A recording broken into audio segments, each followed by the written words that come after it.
أعوذ بالله من الشيطان الرجيم. بسم الله الرحمن الرحيم. إذا وقعت الواقعة ليس لوقعتها كاذبة خافضة رافعة. إذا رجت الأرض رجا وبست الجبال بسا فكانت هباء منبسا وكنتم أزواجا ثلاثة فأصحاب الميمنة ما أصحاب الميمنة وأصحاب المشأمة ما أصحاب المشأمة والسابقون السابقون أولئك المقربون في جنات النعيم ثلة من الأولين وقليل من الآخرين على سرر موزونة متكئين عليها متقابلين يطوف عليهم ولدان مخلدون بأكواب وأباريق وكأس من معين لا يصدعون عنها ولا ينزفون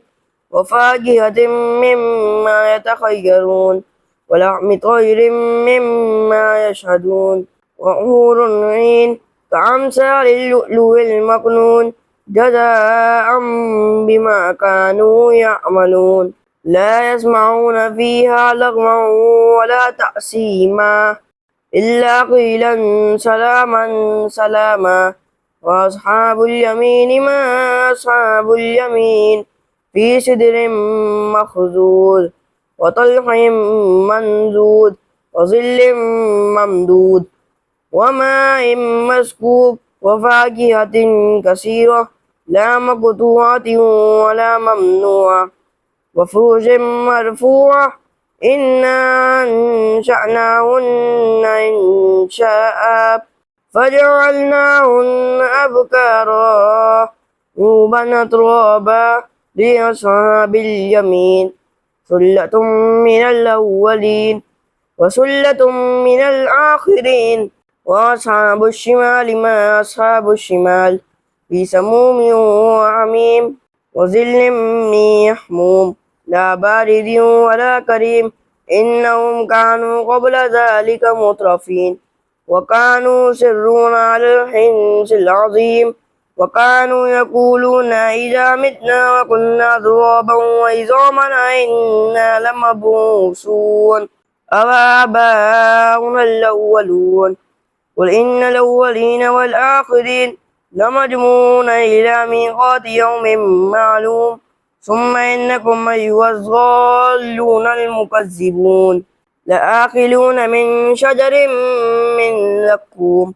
فمالئون منها البطون وشاربون عليه من الحميم وشاربون شرب الخيم هذا نزلهم يوم الدين نحن خلقناكم فلولا تصدقون أفرأيتم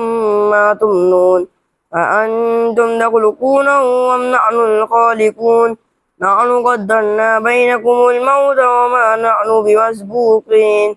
على أن نبدل أمثالكم وننجيكم فيما لا تعلمون ولقد علمتم النشأة الأولى فلولا تذكرون أفرأيتم ما تحرسون أأنتم تزرعونه أم نحن الزارعون لو نشاء لجعلناه طعاما فظلتم تفكهون إنا لمغرمون بل نحن محرومون أفرأيتم الماء الذي تشربون أأنتم أنزلتموه من المزن أم نحن المنزلون لو نشاء جعلناه جاجا فلولا تشكرون أفرأيتم النار التي تورون أأنتم أنشأتم شجرتها أم نحن المنشئون نحن جعلناها تذكرة ومتاعا للمقوين فسبح باسم ربك العظيم فلا أقسم بمواقع النجوم فإنه لقسم لو تعلمون عظيم إنه لقرآن كريم في كتاب مكنون لا يمسه إلا المطهرون تنزيل من رب العالمين أفبهذا الحديث أنتم مدهنون وتجعلون رزقكم أنكم تكذبون فلولا إذا بلغت الحلقوم وأنتم حينئذ تنظرون ونحن أقرب إليه منكم ولكن لا تبصرون ولولا إن كنتم غير مدينين ترجعونها إن كنتم صادقين فأما إن كان من المقربين فله ريحان وجنة نعيم وأما إن